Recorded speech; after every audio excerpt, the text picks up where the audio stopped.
আরেকটি এশিয়া কাপের প্রস্তুতিতে জর্ডান ও ভারতের সঙ্গে খেলবে বাংলাদেশের মেয়েরা।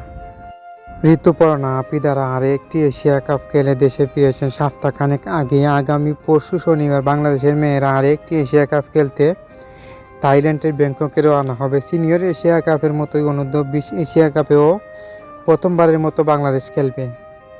আগামী 1 এপ্রিল থেকে থাইল্যান্ডে বাংলাদেশের অনূর্ধ্ব-20 এশিয়া কাপ শুরু হবে। 10 দিন আগেই ব্যাংককে পৌঁছাবে বাংলাদেশ দল। 25-27 মার্চ জর্ডান এবং ভারতের মধ্যে সঙ্গে দুটি প্রস্তুতি ম্যাচ খেলার কথা রয়েছে বাংলাদেশ। প্রস্তুতি ম্যাচে ভালো অনুশীলনের জন্য বাফুফের 20 সদস্যকে আগেভাগেই থাইল্যান্ডে পাঠাচ্ছে।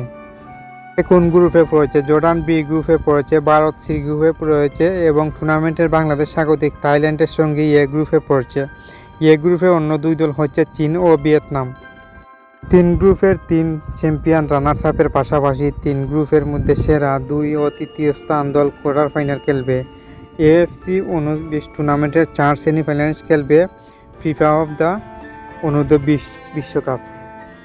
নারী এশিয়া কাপে পারতে উজবেকিস্তানের কাছে 4-0 গোলে হারার পর Bangladesh British coach Peter Butler ইংল্যান্ডে ফিরে গিয়ে ভবিষ্যতে চিন্তার কথা বলেছিলেন। ঢাকায় ফিরে তিনি আর থাইল্যান্ডে যাননি, মনোযোগ দিয়েছেন 20 দলের অনুশীলন চুক্তিতে অনুযায়ী সেটাই হওয়ার কথা। অথচ সেদিন বাটলার ম্যাচের পর এমনভাবে বলেছিলেন যেন বাংলাদেশ দায়িত্ব ছেড়ে দিয়েছিলেন তিনি।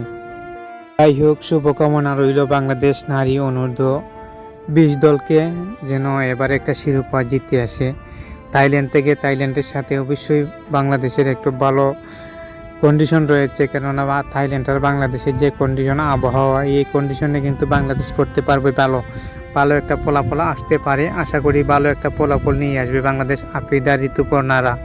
তো ভালো টুর্নামেন্টে ভালো একটা কিছু করলেই তো ভালো কিছু হয়, তো আশা রাখবো ভালো একটা কিছু হবে। তো তার পাশাপাশি সানজিদা এবং সাবিনা, এই 5 জন ফুটবলারকে মিস করব, কেননা তারা যদি থাকতো জাতীয় দলে হয়তো ভালো কিছু আসতে পারতো। কেন সিনিয়ররা ছাড়া তো এখন টিম একেবারেই দুর্বল হয়ে পড়ছে আমরা যেটা দেখতে পাচ্ছি। কিন্তু আমরা অনুরোধ জানাচ্ছি যে সিনিয়ররা আসতে পারে, সিনিয়রদেরকে সম্মান করা যায় যেভাবে সেভাবেই যেন বাফুফে ফুটবল আগায়। আশা রাখবো দ্রুতই তারা ফিরবেন, সানজিদা এবং সাবিনারা।